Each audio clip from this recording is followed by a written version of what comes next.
Então, para enriquecer mais a aula, né, desse assunto que a gente aborda na matéria de composição e composição e imagem, a gente trouxe, né, uma pessoa que trabalha com fotografia, que é o Elias. O Elias é lá de Minas. Ele é formado em computação, ele trabalha como técnico de informática numa prefeitura e também tem uma segunda profissão que é fotógrafo, né? Ele é especialista em fotografia noturna, né? Porque na região de Minas existem alguns tipos de passeios noturnos. Ele vai explicar melhor para a gente como funciona essa visita à noite, esses passeios que existem lá, e ele trabalha com fotografia lá. Então, ele vai trazer uma introdução para a gente sobre o conceito de fotografia. E aí, qualquer dúvida, depois a gente pode perguntar ali no chat, eu passo para ele, tá bom? Então, Elias, por favor. Obrigado, valeu pelo convite. Vou tentar passar alguma coisinha, um pouco de parte teórica, técnica, e falar um pouquinho sobre as fotos noturnas que eu faço, né? Então, eu sou formado em Ciência da Computação, trabalho numa prefeitura de São Bento do Sapucaí, e em paralelo eu gosto de tirar foto de forma meio amadora, mas eu trabalho junto, em parceria com uma agência de turismo aqui de Gonçalves, né? Eles têm um pacote de passeio noturno, e agregado a esse pacote de passeio noturno, também tem o pacote de foto noturna, porque várias pessoas que querem fazer esse passeio noturno, elas pedem uma recordação, né? A gente sai da agência e vai para um lugar bem longe, onde a luz da cidade não atrapalha visualizar as estrelas, a Via Láctea.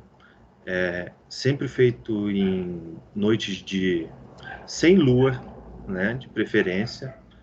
Às vezes a pessoa marca uma data que tenha uma lua, mas não fica tão legal porque a luz da lua não parece, mas ela é muito forte, esconde um pouco das estrelas. Então, a ideia surgiu esse serviço de foto noturna surgiu, na verdade, quando algumas pessoas contratavam o pacote de passeio, iam com uma câmera e não sabiam tirar foto da Via Láctea, das estrelas, né? E aí eu dei essa ideia para minha amiga Tainara, que é uma das sócias da agência, onde para a pessoa que contratou o passeio, ela pudesse ter um maior proveito, né? Aí eu ensinaria ela a fazer a foto com a máquina dela, explicava alguns conceitos de foto noturna para você poder capturar a Via Láctea, algumas constelações, né? Só que, na verdade, a ideia inicial foi para ensinar, mas o que deu certo mesmo foi o pessoal querer as fotos como recordação desse passeio, sabe? Então, o pessoal contrata o pacote e depois o pacote de foto. Alguns não, eles só querem o pacote de passeio. Então, eu entro nessa e vou com o pessoal da agência e depois da explicação da Tainara, minha amiga, ela explica as constelações e tudo mais, a gente começa a fazer as fotos, que eu vou mostrar algumas mais pro final, tá? E também vou mostrar algumas outras fotos além das fotos noturnas. Tá certo? Eu posso começar falando um pouquinho... A Isa, ela me pediu para falar alguma coisa sobre sensores. Parece que o pessoal tinha alguma dúvida. Eu preparei um material aqui, eu espero que vocês gostem, né? Eu tentei fazer alguma coisa bem dinâmica, interessante, tá? Então, eu vou passar aqui para a gente falar um pouquinho sobre sensores, tá? Aqui na tela, a gente tem o sensor que fica dentro das câmeras modernas, tá? Ele é muito sensível. Essa foto ela foi tirada sem a lente da câmera, lógico, para a gente poder enxergar o sensor lá dentro. É uma coisa que a gente não aconselha que você fique com a sua câmera sem a lente, porque pode entrar poeira e suja o sensor, pode danificar o sensor, porque ele é muito sensível, tá? E então, para essa foto aqui, por exemplo, eu peguei na internet, lógico, mas ela demonstra como é o sensor das câmeras modernas. Porque antigamente era o quê? Filme, né? O sensor, ele faz o papel do filme hoje em dia. Ele é um dispositivo eletrônico que captura a luz que entra pela lente, né? E gera um arquivo. Nas câmeras semiprofissionais e profissionais, é um arquivo que não é o JPEG, por exemplo, né? É o arquivo RAW, ele é cru, na verdade ele só tem informação em binário, né? Ele não tem informação como a gente vê quando a gente abre uma foto JPEG com as cores, né? Esse arquivo RAW é um arquivo cru, ele é mais fácil, ele permite um tratamento muito maior. Depois que você faz a foto, joga no software de tratamento, que pode ser o Photoshop ou o Lightroom, né? Eu uso o Lightroom. Ele te dá muito mais amplitude no tratamento das fotos, né?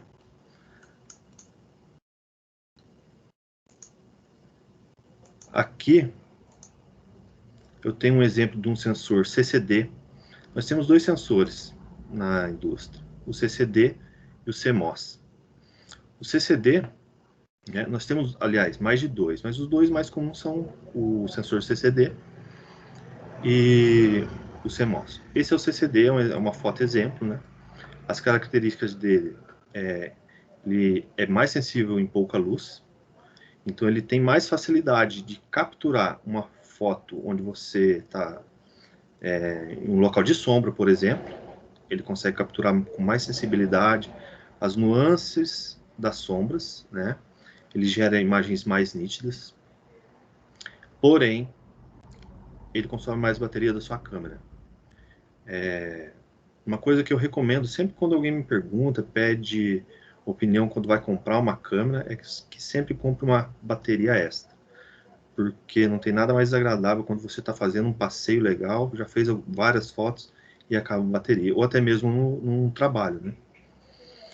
Então esse é o CCD, é uma foto ilustrativa, tá? E a gente tem o sensor CMOS. Ele está na maioria das câmeras hoje em dia. Características dele, positivas e negativas também, né? Ele consome menos bateria. Ele é mais barato de ser produzido, então até no preço final de uma câmera, ele ajuda a baratear, fica mais acessível. Porém, ele nos dá imagens um pouco menos nítidas, né? E em situações de pouca luz, ele gera o ruído. Ruídos são algumas, como eu vou dizer, um granulado que fica nas áreas de maior sombra, tá? Por isso que ele não é tão bom em situações de pouca luz, porque ele gera um granulado nessas áreas de maior sombra, que dependendo da configuração da sua câmera, você faz com que a foto tenha muito ruído e a foto não fica legal, né? Não fica bonita. Perde um pouco de nitidez quanto a isso, né? E esses sensores, tanto o CCD quanto o CMOS, existem vários tamanhos desses sensores, o que impacta até na qualidade da imagem, mas principalmente quando você quer imprimir uma imagem, tá? Aí a gente já entra na parte de resolução que eu vou falar daqui a pouco. Por exemplo, aqui eu tenho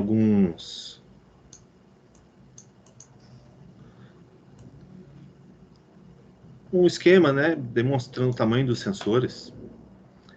Por exemplo, esse sensor APS-C da Canon, ele é o mesmo sensor que eu tenho na minha câmera, tá?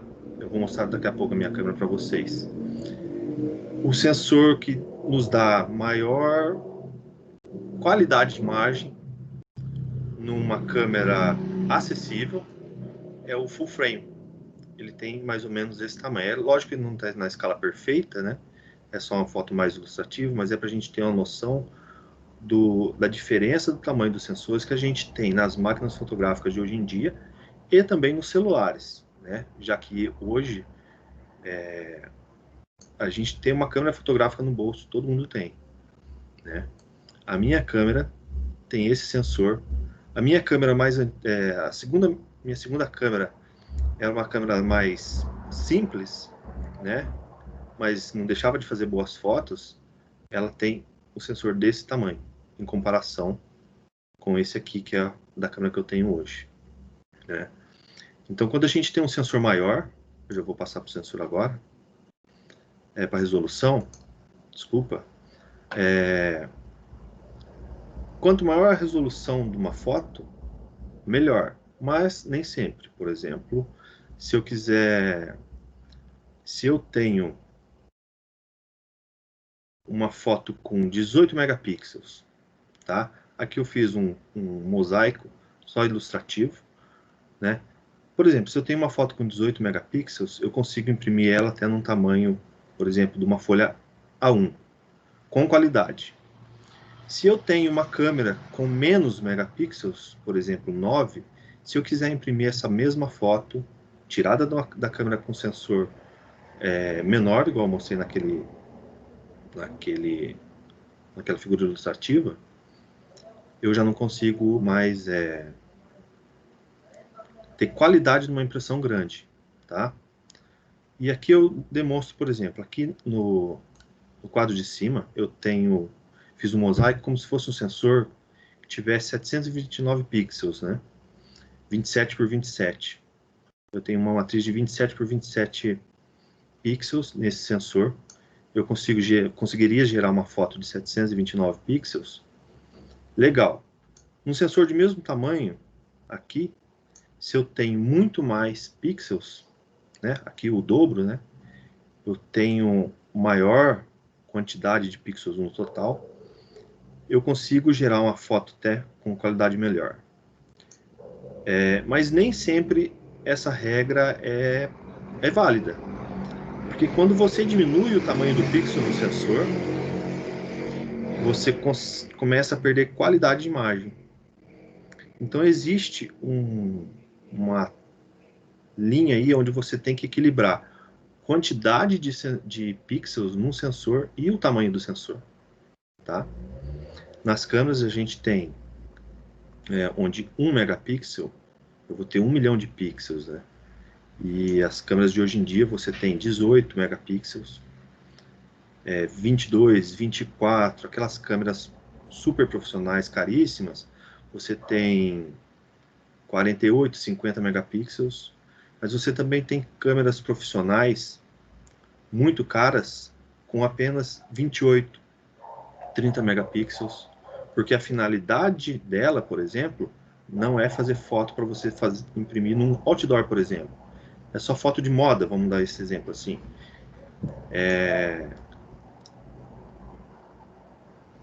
Se eu tenho uma câmera que produz 50 megapixels, ela é excelente para fazer uma foto de moda e colocar no outdoor.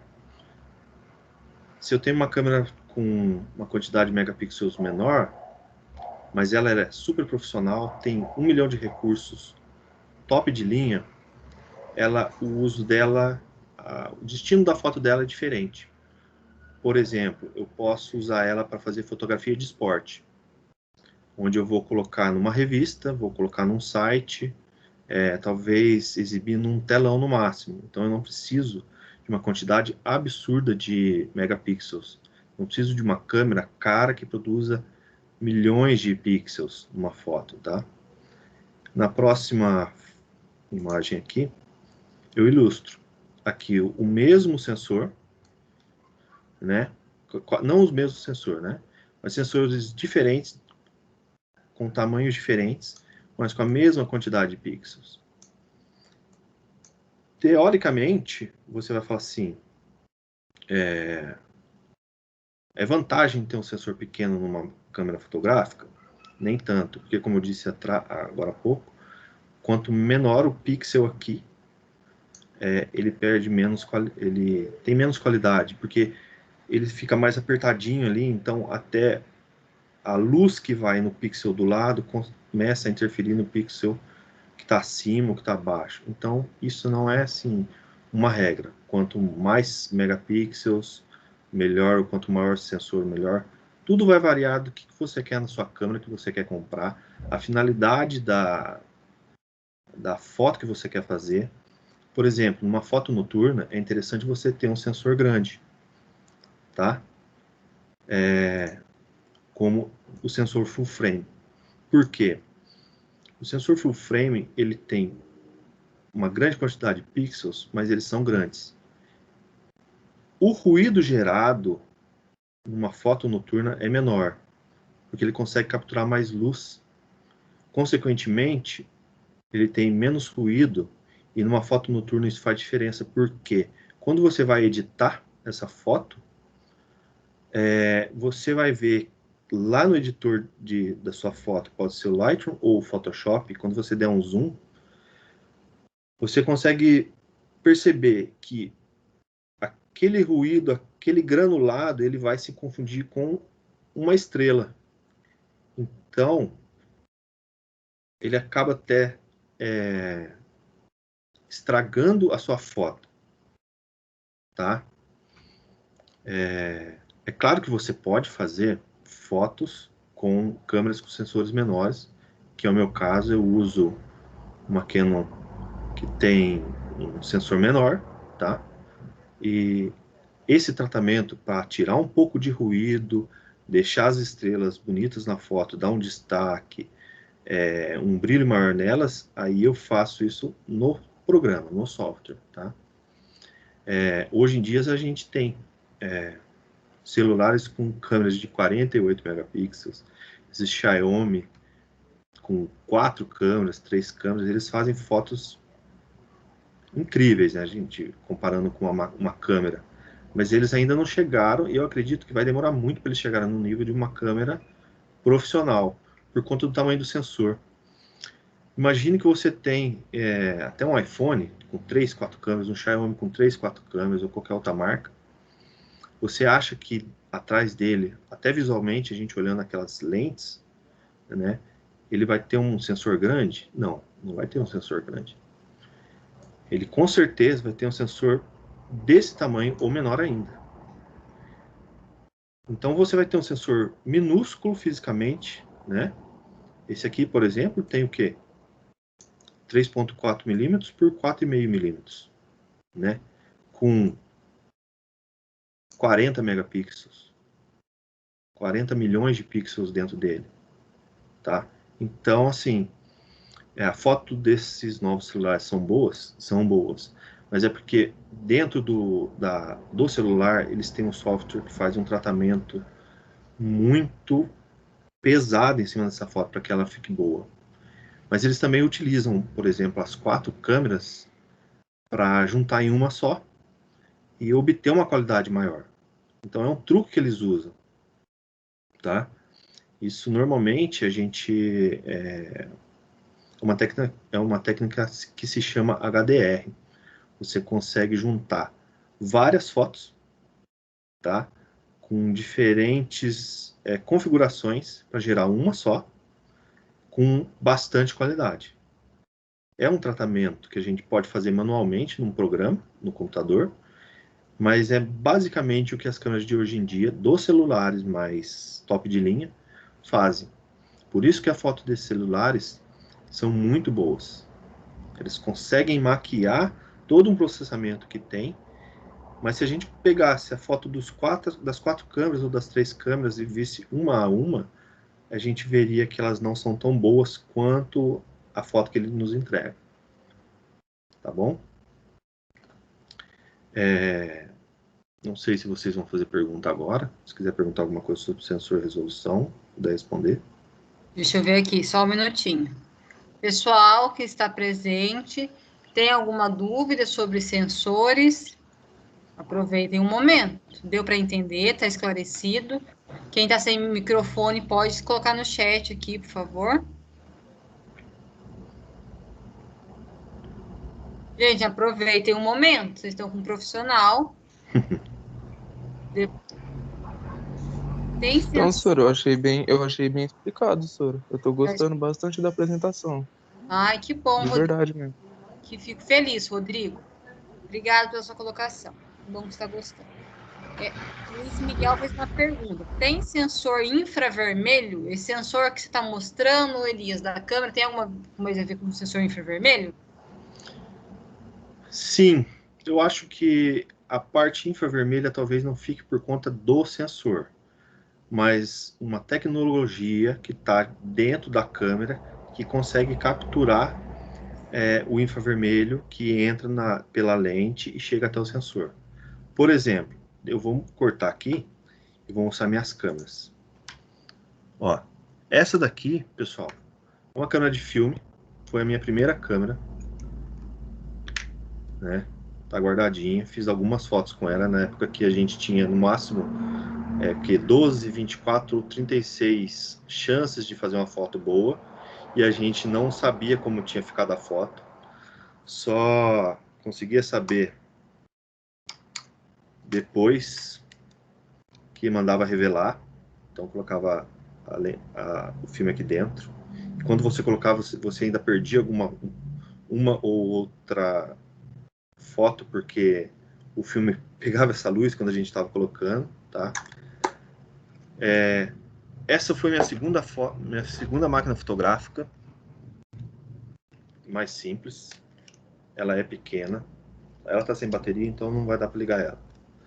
É uma Sony, ela tem uma qualidade muito boa, até para os dias de hoje. Foi minha primeira câmera. Essa daqui tem o sensor pequenininho. Exatamente esse aqui, ó. De 8.8 por 6.6 milímetros. O sensor dela é desse tamanho. Tá? E ela tem 9.1 megapixels de resolução. Em comparação com a minha câmera atual, deixa eu fechar aqui, que é uma câmera que tem o sensor APS-C, essa daqui que eu faço foto noturna. Aquela ali, a segunda, ela não destaca a lente, tá? Ela não troca a lente. Então, eu só tenho uma configuração. Essa câmera aqui, eu já consigo trocar a lente, tá? Não sei se dá pra ver. O sensor lá dentro, acho que não dá. Mas essa câmera aqui troca a lente. Aquela minha segunda câmera, ela eu gosto muito dela, apesar de não usar mais. Mas essa câmera aqui, ela tem foto que usa captura infravermelho. Então eu consigo capturar imagem no escuro, igual aqueles óculos da SWAT, da polícia, que vê tudo preto em tons de verde, né? Essa câmera aqui tem esse recurso. Então ela aproveita, ela transforma as cores, todas as cores que entram pelo sensor, né? Que vão além do violeta até o vermelho. Ela pega também o infravermelho e consegue gerar uma foto em infravermelho. Essa câmera aqui tem esse recurso, que o nosso amigo me perguntou, tá? Mas isso é o software da câmera que vai fazer. Todos os sensores pegam a gama de luz, além do comum que a gente vê, as 7 cores do arco-íris, do violeta até o vermelho. Também entra ultravioleta, infravermelho no nosso sensor. Aí vai do programa, do software que está dentro da câmera, poder gerar essa imagem em infravermelho. Legal. Beleza, Elias, muito legal. Professor Marcelo está com a mão erguida aqui. Professor Marcelo, quer fazer alguma colocação, alguma pergunta? Queria fazer pergunta, né? Aproveitar essa lista aí, vamos lá. Eu tenho uma dúvida aqui, que olha só, se não tiver na hora dessa dúvida, você diga que depois você vai falar, tá bom? Tá, joia. Vou colocar aqui. No passado, tínhamos aquelas, igual as que você mostrou, eu tinha uma dessa aí, Olympus Trip, não é isso? Isso, a então, clássica. Até tem uma dessa aí, até agora, não sei se funciona ainda. Que é aí você me corrige o que eu tinha falando errado aqui, tá? É uma máquina apenas mecânica. Aí foram surgindo as câmeras digitais, né? Então, a partir disso, nós passamos a possuir zoom óptico e zoom digital, ok? Uhum. E aí, eu andei vendo na internet, assistindo alguns vídeos e tudo mais aí. Um desses vídeos que eu assisti, o cara falou o seguinte, que o zoom óptico é muito melhor que o zoom digital. O problema do óptico é a pessoa saber regular isso aí para fazer a foto, né? Sim. Então, eu queria saber se isso realmente é verdade, porque o zoom digital, a máquina já ajusta lá, conforme de fábrica, e faz a foto. Isso é verdade? O zoom digital, ele nada mais é o que a gente pode fazer dentro do Paintbrush. Eu carrego uma foto dentro do Paint, seleciono ela, pode ser no Photoshop, qualquer editor de imagem, e estico essa foto, tá? O que a câmera faz e o que o Photoshop faz, o Paint faz também. Ele quando eu estico, ele vai esticar os pixels, tá? Então, você pode ver que o zoom digital, na 100% das vezes, na sua grande maioria das vezes, a não ser que o processamento da máquina, ou até mesmo do celular, seja muito bom, tá? Você vai ver que ele fica quadriculado. Por quê? Quando você estica a foto, os pixels são esticados, mas ele faz um sistema que, se eu não me engano, posso estar enganado, tá? Ele faz uma técnica que se chama interpolação de pixels, tá? Não tenho muita certeza, mas eu acho que é isso. Depois pode pesquisar, para ter certeza. Então, ele esticou o pixel entre um pixel e o outro, tá? Ele já está bem grande, ele coloca um no meio, tá? Então, ele usa uma artimanha lá para poder fazer a imagem ficar maior, não tão ruim, porque senão ela vai ficar inteiramente quadriculada, né? A gente vai ver como se fosse fica serrilhado, exatamente. Como se fosse gráfico de videogame antigo, né? Então é essa técnica que os celulares usam quando você dá aquele zoom, né, na tela. Mas nós já temos alguns celulares, que são os mais caros, que tem um zoom óptico. O sensor é pequenininho, a lente é minúscula, mas ele consegue fazer a lente andar lá dentro, né? Hoje está tudo muito pequeno. Motores, nanomotores e tudo mais. Então eles conseguem produzir alguma coisa de um zoom óptico em celulares hoje em dia. Mas a comparação entre o zoom óptico com o zoom digital não tem assim, é absurda. O zoom óptico, ele é mecânico, ele usa a ótica das lentes, o conjunto de lentes, porque uma lente ela não é construída com apenas duas, uma na ponta e outra lá no final. Tem lentes que tem conjunto de sublentes, né? 9, depende de qual é o objetivo da sua lente. Se é para dar um zoom muito grande, se é para ter uma grande abertura, tá? Mas para responder essa pergunta, o cara disse o que o cara disse está certo. O zoom óptico é muito melhor que o zoom digital, porque ele é um zoom artificial. Legal, entendi. Eu não sabia que o zoom digital tinha essa característica, porque, inclusive, nós conversamos com eles, não sei se a Isaura já chegou a falar com a turma dela, porque nessa matéria que a gente dá essa aula, nós falamos de imagens raster, né, que são os bitmaps, né, e também imagens vetorizadas, né, Sim. que são as imagens que é feitas no CorelDRAW, Illustrator, a gente está usando com eles aqui o Inkscape, né, aí você dá aquele zoom, aquele serrilhado não aparece porque aquela imagem foi concebida através de um cálculo matemático.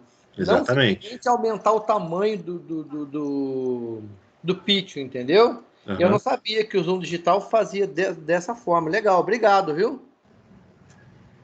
Beleza. Elias, antes de continuar, tem mais um com o bracinho erguido aqui. Beleza, pode mandar. Rodrigo, pode perguntar. Então, senhor, eu já vi, né, no YouTube e em vários lugares, um acessório que coloca no celular, né? É o White Fish, e também é conhecido como olho de peixe de celular. Ele realmente funciona, senhor? Ou é só, sei lá, uma estratégia de venda, um acessório aleatório? Eu, particularmente, nunca usei, tá? Então é difícil eu te falar assim, funciona ou não funciona.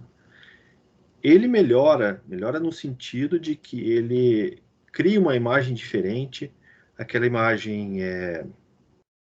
de olho de peixe bem distorcida, né, que a gente ficou famosa na GoPro, nessas action cams que a gente usa para filmar skate, BMX, bike, mountain bike, pulo de paraglider, etc. Ela cria esse efeito. É uma lente que você adiciona, né? É tipo um clips que você coloca no celular. Ele tem uma lente na frente da lente original do celular. Eu, particularmente, nunca usei, então é difícil falar para você se é melhor ou não. Mas ele tá aí para você ter uma possibilidade de fazer uma foto diferente da usual que você tem já no celular, né? De repente, se você compra esse equipamentinho, esse fisheye, esse olho de peixe, e ele é de uma boa qualidade, né? Aí pode ser que você tenha uma foto legal. Consiga fazer fotos legais, sim. Entendi. Obrigado. Por nada. Beleza, pessoal? O professor Sandro também está aqui, Elias, e ele pergunta se você pode falar um pouco dos tipos de luz para tirar foto. Ah, legal. Interessante. Vai depender um pouco do que você quer, de que tipo de foto você quer. Por exemplo, se você for fazer um ensaio fotográfico de um casal, no final do dia, no entardecer, ela vai ficar muito mais bonito se você fizer esse mesmo ensaio fotográfico ao meio-dia. Porque o tipo de luz que a gente tem no entardecer é aquela luz amarela do pôr do sol, que é a luz áurea, que a gente chama, né? Ela não é dura, ela não gera, normalmente ela não dá aquela sombra no rosto, aqui no pescoço, né? Nos olhos, não dá aquela sombra dura, forte. De tarde a sombra fica mais branda, fica mais bonita, tá? E até pela coloração do entardecer, a própria luz, a própria foto fica bonita, né? Mas a gente também tem uma luz muito bonita que é quando está amanhecendo, né? Você começar a fazer uma foto enquanto o sol está nascendo. Essa luz ela é também amarelada, mas ela é delicada. Então você tem fotos bonitas porque é fácil você escolher uma foto que foi feita numa luz dura, rígida, né, direta, e você preferia que foi feito numa luz mais delicada, tá? No entardecer também, além dessa luz amarela, tem um momento muito breve, é lógico que depende do clima, né, da época do ano, que você também tem a luz azul. É um breve momento, onde o céu e o lugar que a gente está, ela fica levemente azulado, mas é um azul diferente do entardecer, da parte da tarde ou antes do almoço, por exemplo, tá? Então, assim, esses momentos, eles são os melhores momentos para você fazer foto de casamento, por exemplo, um ensaio de casamento, né? Até do aniversário, um book para uma modelo, só que tem a desvantagem de que dura pouco tempo, então você tem que saber aproveitar esse momento, porque o pôr do sol dura 20 minutos, dependendo onde você está, dependendo da época do ano, pode durar até menos. Então você tem que ser rápido, mas você também pode usar alguns equipamentos de iluminação para te ajudar a aproveitar essa luz do final da tarde ou do começo da manhã. Tá joia? Ah, e só para completar, a gente também tem luz artificial que contribui para a gente fazer fotos muito bonitas de noite, né? Você tem aqueles tão famoso, aquele ring light, né? Que muito youtuber está usando. Ele dá uma luz muito bonita. Você tem softbox, que é um equipamento que parece um octágono a luz está do lado de dentro, você tem um pano semi-transparente, translúcido, que não deixa a luz ficar forte e rígida, fazer sombra, então a luz fica delicada, a sombra fica delicada na modelo. Aí você pode fazer essa foto normalmente de noite, né? Onde você vai usar isso aí, mas também pode usar à tarde. Então, assim, vai muito do estilo do fotógrafo e do equipamento que ele tem. E também até da escolha do cliente. Se ele lá quer fazer na parte da manhã ou na parte da tarde, tá? Ou até à noite, dependendo do lugar que a modelo ou o casal quer fazer a foto. Tudo bem? Obrigada, Elias. Então, agora tem uma pergunta que eu vou pedir para você. Na verdade, não é uma pergunta, é um pedido para você mostrar depois na câmera aonde está o obturador, o que é o ISO, que são as partes básicas ali do equipamento, que eu queria comentasse com eles. E aí tem uma pergunta fatídica da Letícia aqui. Essa pergunta é a mais difícil, eu acho, hein? Você pode dizer uma câmera que você considera barata e boa para quem está começando a carreira? Tá, é um pouco difícil essa pergunta. Essa. Porque a gente tem 1 milhão de tipos de câmera. E hoje piorou porque o dólar está muito caro. Então fica complicado escolher uma câmera hoje. Então vou falar um pouquinho sobre ISO, sobre velocidade e abertura, tudo mais, tá? Então aqui, pessoal, a fotografia, ela é calcada em cima de 3 pilares. Vou falar um por um. Aqui em cima eu tenho uma ilustração que me mostra algumas configurações de abertura de diafragma, tá? Aqui embaixo, esse hominho correndo, ele vai ficando desfocado, é onde eu tenho as configurações, onde eu posso escolher a velocidade da minha foto. Vou explicar melhor. E aqui embaixo é o ISO, tá? O ISO, ele é onde eu configuro, onde eu coloco a minha câmera para ser mais ou menos sensível. Vamos aqui em cima. A abertura do meu diafragma, né? O meu diafragma, ele é responsável por permitir mais ou menos luz, que a luz entre na câmera, tá?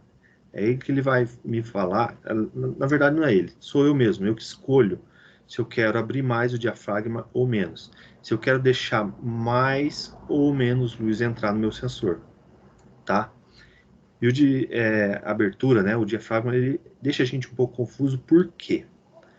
Ele é a variação desse número, F, é o número F, tá?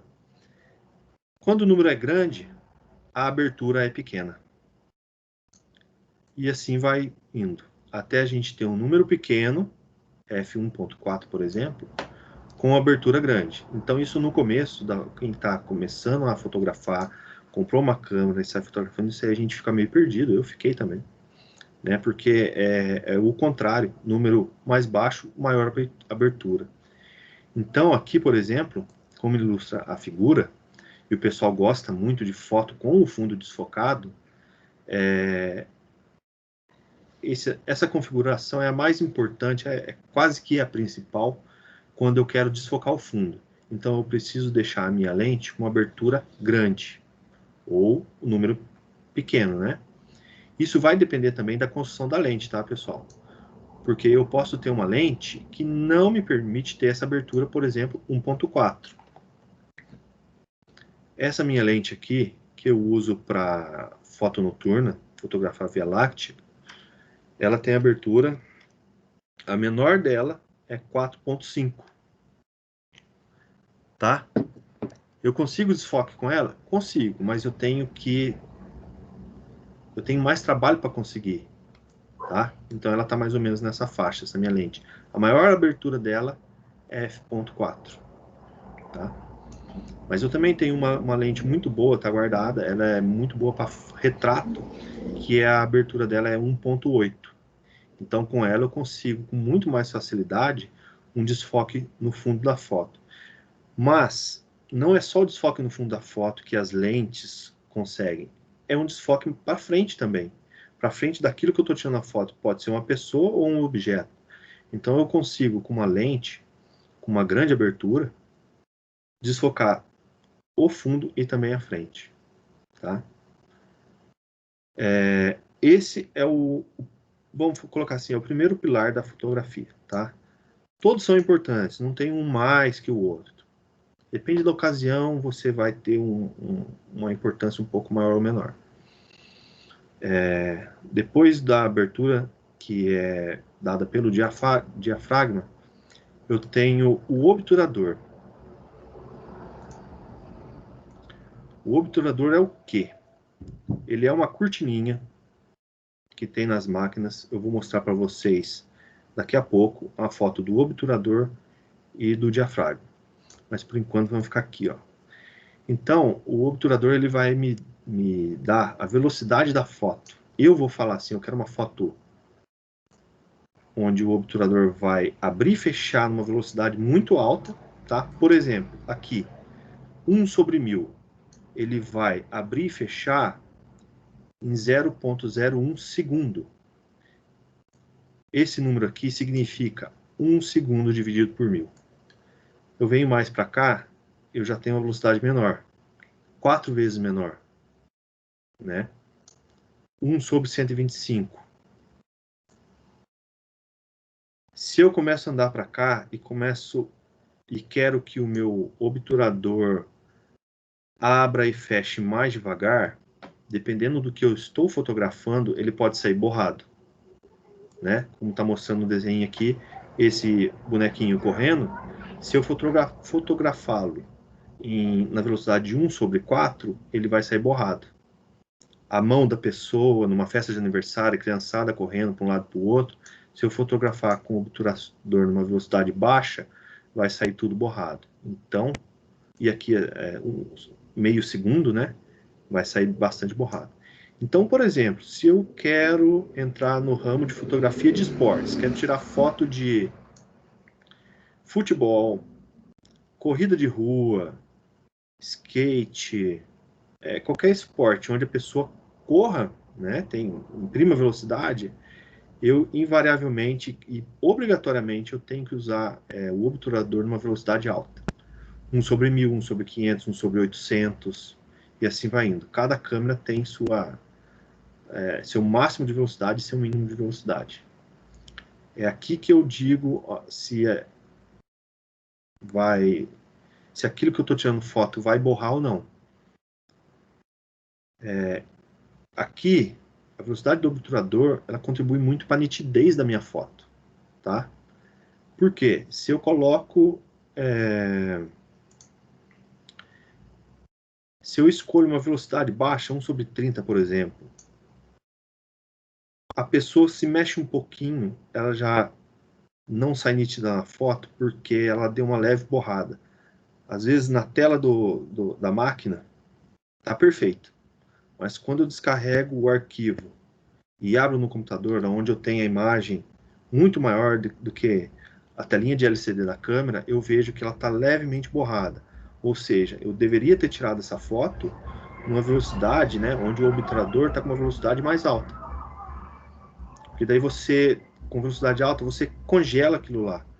Num jogo de futebol, vôlei, o que seja, eu não quero borrar, eu quero congelar aquela imagem, um cara cortando no vôlei, né? Eu tenho que usar velocidade alta, tá bom?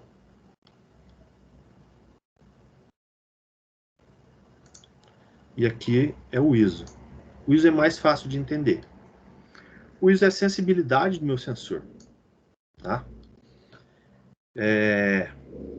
Quanto mais baixo o número do ISO, ele é menos sensível, tá?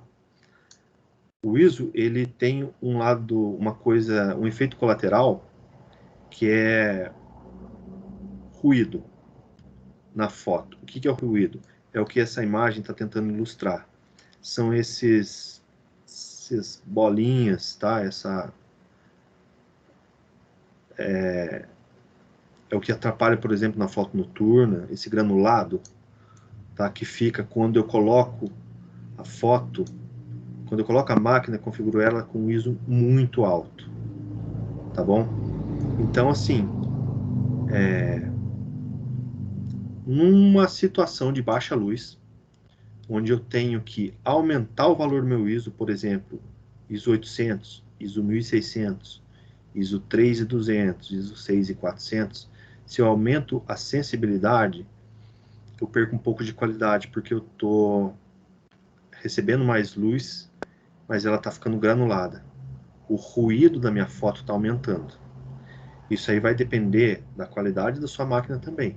Máquinas mais simples, as semi-profissionais, tendem a ter mais facilidade de ter esse granulado, esse ruído nas fotos. Máquinas profissionais, bem caras, com sensor grande, podem tirar uma foto com ISO muito maior e aquele granulado na hora da edição eu vou ter muito pouco ou ele vai ser perfeitamente aceitável, tá? Ele existe, ele está lá, mas ele é aceitável. O ISO dos 3 pilares é o mais fácil de entender. Quando eu faço uma fotografia, eu tenho que pensar nessas 3 coisas. Eu tenho que combinar essas 3 coisas. A velocidade, o desfoque, né? A minha abertura e o ISO, tá bom?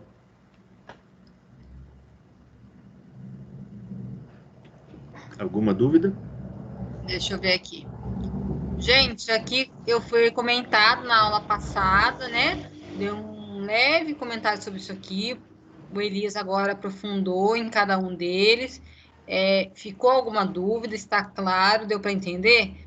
Como ele falou, são os pilares da fotografia. Então, é importante a gente entender isso aí. Tem mais um pouquinho sobre isso, tá?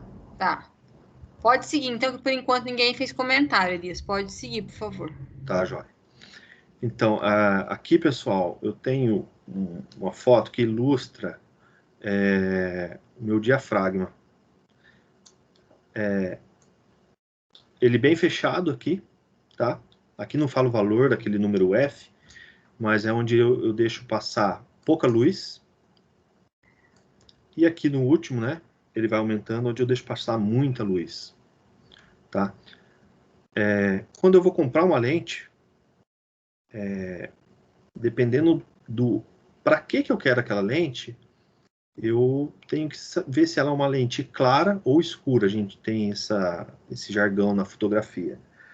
Eu tenho uma lente que ela é clara. O que é uma lente clara? É uma lente que tem aquele número F, que tem o número de abertura baixo. 1.4, 1.8, 2, 2.2. Tem algumas lentes, só que daí o preço até aumenta.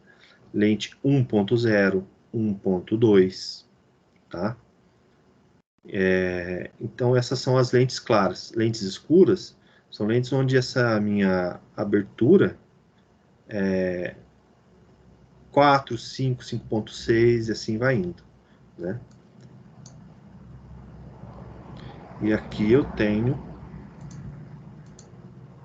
essa daqui é a imagem do meu obturador. Claro que depende da máquina, depende do fabricante, mas de modo geral, o obturador é aquele dispositivo da câmera, é aquela cortina que abre e fecha e que me dá aquela velocidade, onde eu posso congelar um jogador, dando um chute, uma cabeçada, um jogador de vôlei fazendo um corte,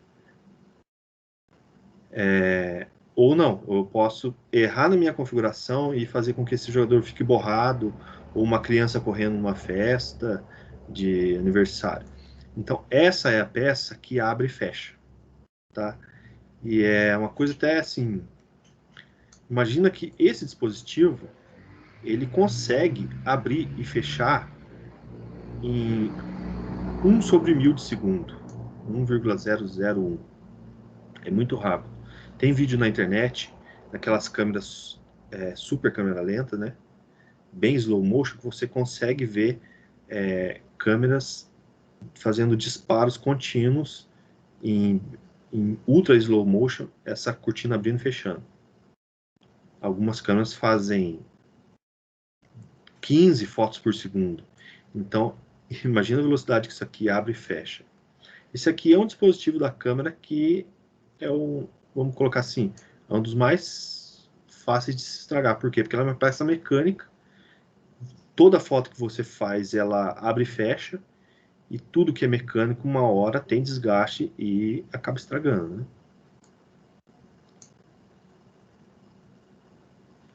Eu acho que deu para ver o que é um obturador e um diafragma.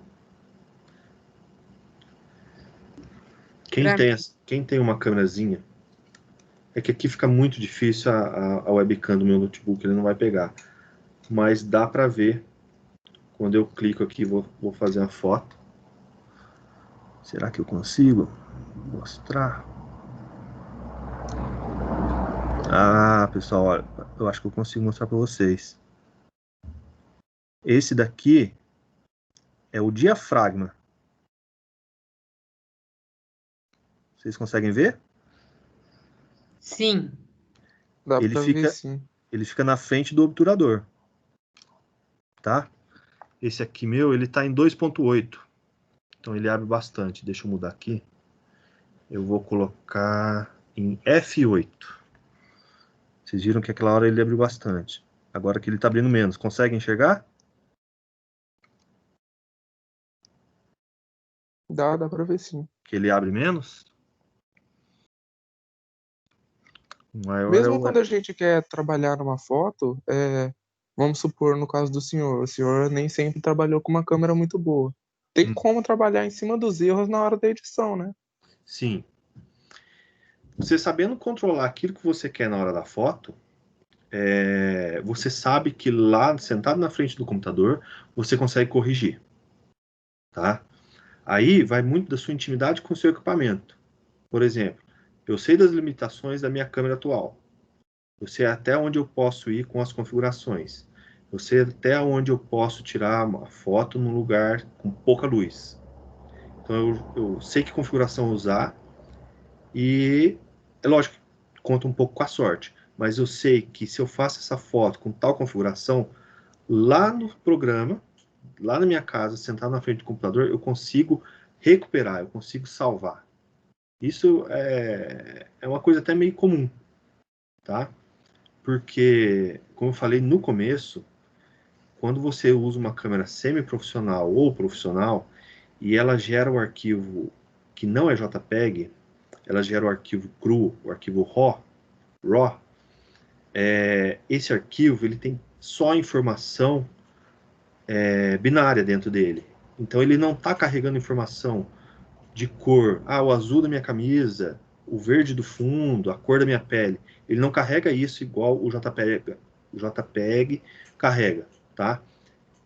Então, as informações que contém dentro dele, o programa sabe interpretar, você tem uma gama, uma faixa muito maior onde você pode trabalhar e recuperar uma foto. Uma foto que está muito clara, ela está estourada, eu consigo trazer ela mais escura e salvar. Ou o contrário, eu tirei uma foto em um ambiente com pouca luz. Minha câmera, ela tem essa informação no arquivo, lá no programa, eu consigo clarear, puxar a luz. Onde tem sombra, eu consigo tirar um pouco da sombra e mostrar aquilo que está escondido na sombra. Às vezes é um ornamento de uma parede, alguma coisa assim que eu queria que aparecesse. Estou dentro de uma igreja muito bonita, por exemplo. No programa eu consigo salvar essas coisas, tá? Mas o importante é que você faça foto nesse tipo de arquivo, em arquivo RAW. Tá? JPEG você consegue mexer? Consegue, mas menos. Tem uma foto que eu vou mostrar mais pro final, que eu, por descuido, deixei a câmera configurada só para criar arquivo JPEG. Eu poderia ter melhorado muito mais ela no programa aqui no computador, depois que eu descarreguei a câmera, ela poderia ter ficado bem melhor. Mas é o que eu tinha, eu acabei esquecendo a configuração. Aí vocês vão ver. Beleza? Entendi. Obrigado.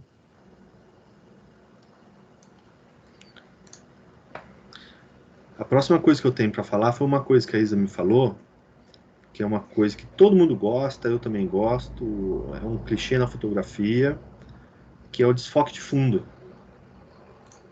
tá? Você vai configurar sua câmera, né? Você vai usar os 3 pilares: o velocidade, abertura e ISO. ISO nem tanto, vai depender da claridade da cena, mas os dois principais é velocidade e abertura, tá? Por exemplo, aqui, ó. Eu tenho uma profundidade de campo, esse é um termo da fotografia, que me diz o quê? Me diz qual é a área de nitidez da minha foto. Aqui, por exemplo, se eu tenho essa configuração, a câmera em f8, tá? Com uma abertura em f8, a pessoa está numa certa distância, eu vou ter foco nela, eu tenho outra pessoa atrás, uma pessoa na frente, assim, por consequência, eu consigo focar só nela, usando essa abertura de f2.8, tá? Então, a minha área de nitidez, ela é curta quando eu uso essa abertura, tá? Mas se eu quero tirar foto de várias pessoas na cena, eu posso usar uma abertura menor. Tá vendo como a gente confunde? Eu uso um número mais baixo com abertura grande. Aqui, uma área de nitidez mais longa, uma profundidade de campo maior, eu vou usar um número maior com a abertura menor. Me confundo ainda. A próxima figura mostra aqui mais em 3D, vamos dizer assim, para a gente entender melhor. Então, se eu configuro aqui a abertura da minha máquina, eu consigo ter foco aqui, até lá no fundo. Isso aqui é muito comum, uma abertura pequena, né, um número grande, para eu fazer foto de paisagem. Porque, por exemplo, se eu faço uma caminhada numa montanha, tá? Eu vou ali para o Pico dos Marins, por exemplo, e eu quero tirar foto de toda a paisagem, desde aqui, do lugar que eu estou, a pedra que está ali na minha frente, a 30 metros de mim, até o infinito, as montanhas que estão lá na frente, né? E eu quero pegar, eu vou usar uma abertura pequena, né? Número grande. Eu consigo um foco desde aqui, um pouquinho na minha frente, a 10 metros de mim, até atender o infinito, tá bom? Alterando o número, né, colocando um F8, que é um número intermediário, eu já diminuo essa profundidade de campo, né? Então, eu tenho desfoque aqui na frente e desfoque aqui no fundo. E se eu aumento a minha abertura, diminuo o número para 2, 1.8, 2.2, eu diminuo esse espacinho aqui onde eu tenho foco, né? E aumento, quer dizer, e ganho desfoque aqui no fundo e desfoque na frente também. Tá certo? Quando tem muito fotógrafo que, quando vai comprar uma lente, ele pensa assim: eu vou comprar uma lente com uma grande abertura, tipo 1.2, ou seja, quase tudo isso aqui vai ficar aberto.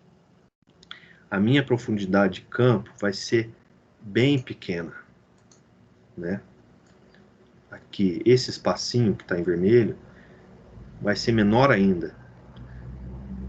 Mas muitas vezes isso aí é até uma armadilha. Por exemplo, se você for fazer um retrato de uma pessoa, onde você vai tirar foto só do rosto dela, fica muito fácil de você errar o foco.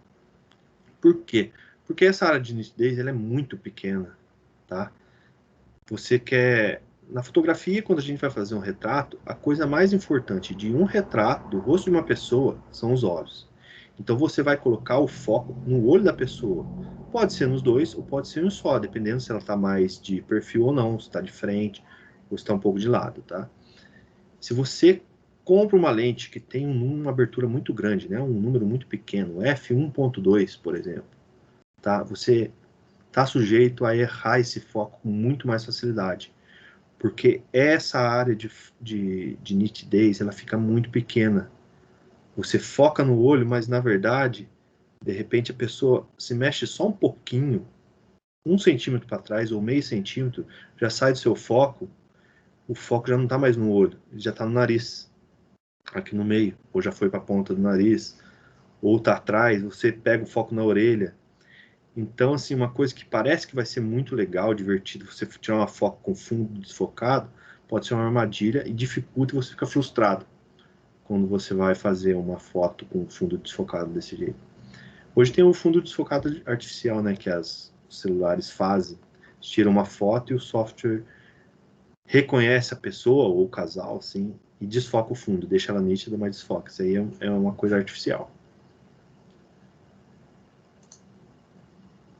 E aqui eu tenho um exemplo, pessoal, dessas configurações, tá? Então, se eu tenho aqui uma abertura pequena, né, o número é grande, eu consigo ter foco desde aqui dessa minha árvore até ela no fundo. É que essa imagem ela está desfocada porque eu peguei na internet e o tamanho dela é pequenininho, então eu tive que esticar para colocar aqui para vocês, tá? Por isso que ela não está com aquela qualidade maravilha. Mas dá para entender o que eu quero falar. Então, se eu já aumento um pouco, né, diminuo esse número, o fundo já começa a ficar desfocado, né? Conforme vai chegando aqui nesse tronco dessa árvore, ele vai ganhando nitidez. Deixei mais aberto, número menor ainda, o fundo está muito mais desfocado, né? E o meu objetivo, né, o meu motivo, que é esse tronco dessa árvore, ele está nítido. Quero desfocar totalmente, pode ser uma pessoa, no caso aqui é uma árvore, eu abro bastante. Eu abaixo esse número, 2.8, 2, 1.8, tá? Então essa aqui eu acho que é uma foto que ilustra bem esse desfoque que a gente tanto gosta. E de fato, por que o desfoque ele é legal? Por que a gente gosta do desfoque? Porque ele dá destaque àquilo que a gente está fazendo, fotografando. Pode ser a nossa namorada ou namorado, pode ser um objeto, né? O desfoque do fundo, ele destaca aquilo que está nítido. Por isso que agrada muita gente. E eu acho legal também. É um clichê hoje em dia, mas é um clichê legal. Nada contra. Deu para entender, pessoal? Alguém tem dúvida?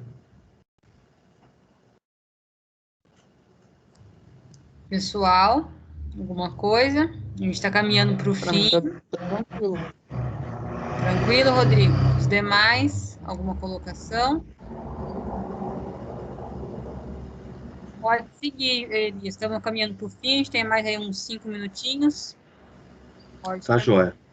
Então, assim, para a gente finalizar, eu vou mostrar algumas fotos que eu fiz, tá? Eu vou tirar aqui a minha figurinha.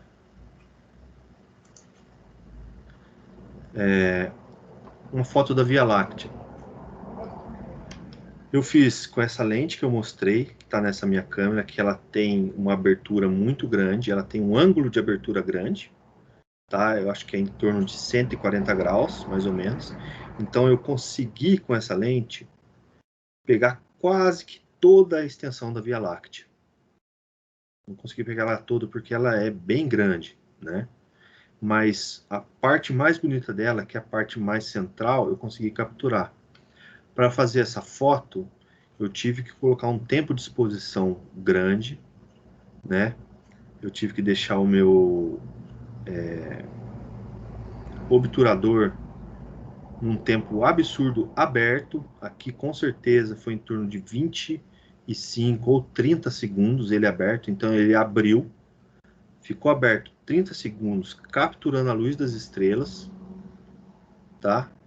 Aí ele fechou. Aí a máquina conclui a foto, tá? Eu tive que aumentar o ISO para eu ter mais sensibilidade, para poder fazer com que a câmera capture com mais facilidade a luz das estrelas, né? Então eu somei um tempo longo de exposição a uma sensibilidade alta, né? Para poder fazer essa foto. E eu usei a maior abertura que eu tinha de diafragma, que foi 4.5. Tá certo? A olho nu a gente não consegue enxergar a Via Láctea desta forma, mas a câmera consegue trazer isso pra gente. E é lógico, tem um pouco de edição, mas essa foto em particular, ela não tem muita edição, não. Tem só um pouquinho, acho que, de contraste, que eu gosto de colocar, que dá um destaque maior aqui no centro. Tá? Então, a Via Láctea, nesse caso, ela continua mais aqui para cada lado, esquerda ou direita. Mas esse aqui é o miolo dela. Eu gosto dessa foto, ela é bem legal. Essa daqui é uma outra foto também noturna, que eu fiz uma composição onde eu pego uma parte da Via Láctea, né? Essa luz aqui, pessoal, ela é a luz aí do vale, mais exatamente de São José dos Campos. Para você ver como é que a luz de uma cidade grande interfere na fotografia noturna, tá? Ela também interfere bastante em observação astronômica. O pessoal aqui do Laboratório Nacional, que fica em Brasópolis, eles têm bastante problema com poluição luminosa das cidades que estão em torno, no caso, mais exatamente até Campos do Jordão, porque Campos do Jordão está bem alto e está crescendo cada vez mais e acaba atrapalhando a observação de astros do pessoal lá do Laboratório Nacional de Astrofísica, né? Para você ver aqui, eu consegui fazer uma foto interessante, onde eu tenho parte da Via Láctea, né? Eu tenho a luz de algum lugar, que é São José dos Campos, e aqui, pessoal, é o pico, é a Pedra de São Domingos. Isso aqui é uma torre de celular, se eu não me engano. Não, não é de celular, não, é de telefone mesmo, tá? Que tem lá. Aqui a Pedra de São Domingos tem 2.050 metros de altitude. Esse lugar onde eu faço foto noturna é no sítio de um conhecido, onde não tem quase nada de luz em volta, nem casa, cidade, nada, sabe? Então o céu sempre fica muito bonito quando o ar está limpo. Então eu fiz essa composição, juntei a Via Láctea, um pouco da luz lá do vale, mais exatamente São José dos Campos, e peguei uma montanha, uma árvore, peguei o pico aqui da Pedra de São Domingos e fiz essa composição aqui que eu achei que ficou legal. Quando a gente vai fazer foto noturna, não é só também de astros que a gente faz, da Via Láctea, a gente pode brincar com a luz também, porque a fotografia é você capturar a luz, é você brincar com a luz, né? Então eu posso pegar uma lanterna e fazer brincadeira, posso desenhar, tá? Aqui eu também tive um longo tempo de exposição, né? Grande abertura, sensibilidade de ISO alta, e com uma lanterninha, não foi eu que desenhei essa estrela, não, foi uma amiga minha, que a gente estava brincando lá. Eu não sei se vocês conseguem perceber, aqui sobe um laser verde, é aqueles lasers que a gente usa para apontar a estrela. Num desses passeios que a gente fez, que era o passeio noturno mais foto noturna, né, o pacote lá da agência, ela tem esse laser de longa distância, esse laser que é bem potente, para poder mostrar para o pessoal que quer fazer o passeio, para mostrar as constelações, constelação de Escorpião, Ursa Maior, assim por diante. Então a gente fez uma brincadeira aqui de desenhar uma estrela e apontar o laser para cima,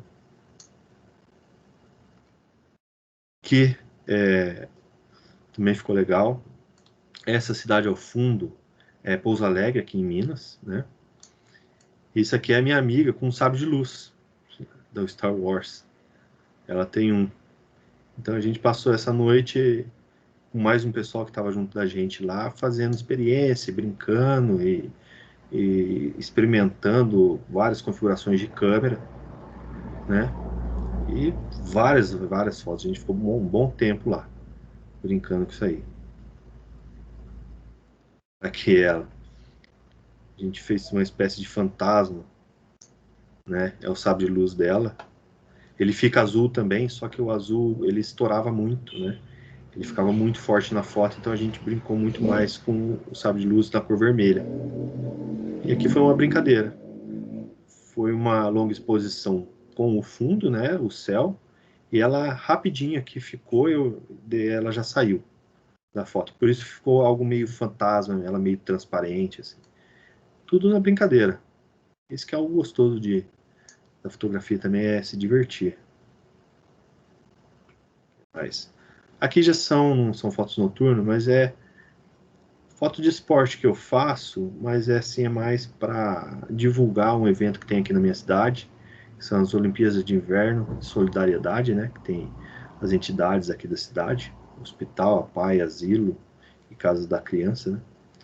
Então eu vou lá e faço para ajudar a divulgar o esporte dessa Olimpíada Solidária.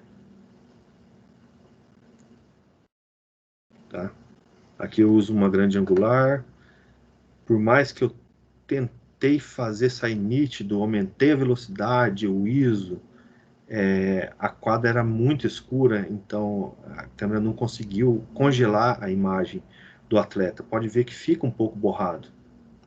Tem um pouquinho de borrão nos braços, aqui na mão do atleta, né? Aqui, o corpo dele que está um pouco mais estático, ficou melhor. O pé borrou, tá? Por mais que eu tentei configurar a câmera para tirar uma foto congelada, eu não consegui. Mas mesmo assim ficou legal. Essa aqui é uma foto que todo mundo faz, que gosta de fotografia, foto da lua. Essa foto eu fiz com aquela segunda máquina minha, mais antiguinha, que ela tem um zoom bem legal, bem potente, vamos falar assim. Né? Eu gostei muito dessa foto, ela ficou um tom azulado. E é bastante difícil você conseguir fazer foto da lua e pegar um pouco de nuvem. Não é fácil pegar nuvem junto com a luz da lua. Nessa foto, eu não lembro a configuração da câmera, mas eu consegui um resultado bem interessante. Essa aqui já é uma foto que eu sabia da ruína dessa igreja, aqui por perto, aí resolvi ir lá fazer. Usei a minha lente onde ela tem grande abertura, né?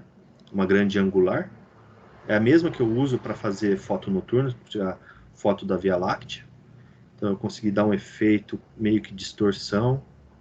Tem uma edição aqui, não é uma edição pesada, pessoal, mas eu tive que mudar bastante coisa para ela ficar nesse tom mais sombrio, mais dark, sabe?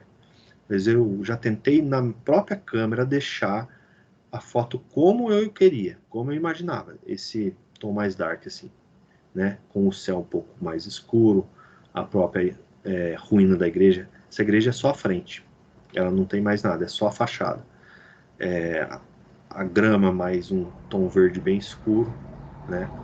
Ela já saiu da câmera mais ou menos nesse tom, mas na edição eu criei mais. Uma coisa muito importante falar sobre edição é que não é bom a gente exagerar, né? Porque senão foge do que é natural. Acho que tem uma pergunta do Marcelo. Tem sim. Marcelo. Posso perguntar? Pode. Então, você falou aí que essa foto, na parte aí da construção, você mexeu na imagem, né? Você alterou. Sim. A minha pergunta é o seguinte, depois que você mexeu, as pessoas conseguem saber que foi mexido? Olha, depende da quanto você mexe. Nesse caso aqui não, tá? Porque ela não ficou parecendo artificial. Talvez um fotógrafo muito experiente olhe e fale assim, você mexeu nisso, você mexeu naquilo, você carregou mais nessa configuração, menos nessa e tal. Talvez um fotógrafo mais experiente consiga. Mas como eu falei, eu já tentei fazer com que essa foto já saísse mais ou menos assim dentro da câmera, tá? E cheguei no computador aqui, deixei ela do jeito que eu imaginava. Ah, entendi. Legal. Obrigado. Nada. Próxima foto. Essa daqui é que eu falei lá atrás, em que eu fotografei num arquivo tipo JPEG. Ele não foi em arquivo RAW. Não é aquele arquivo cru onde eu tenho bastante possibilidade de edição.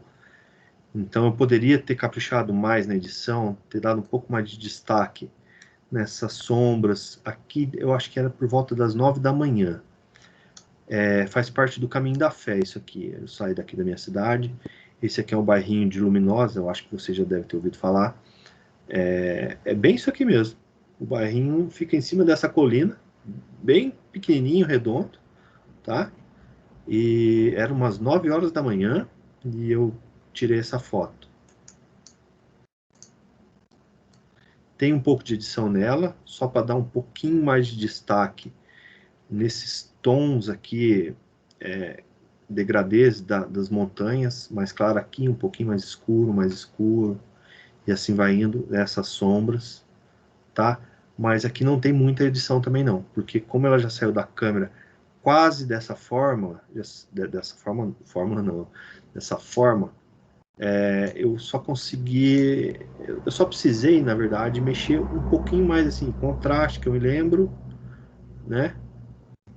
E mudei um pouquinho a composição, que ela era um pouco maior, então eu recortei a imagem para enquadrar melhor o bairro. E o tom azulado já saiu da câmera dessa forma.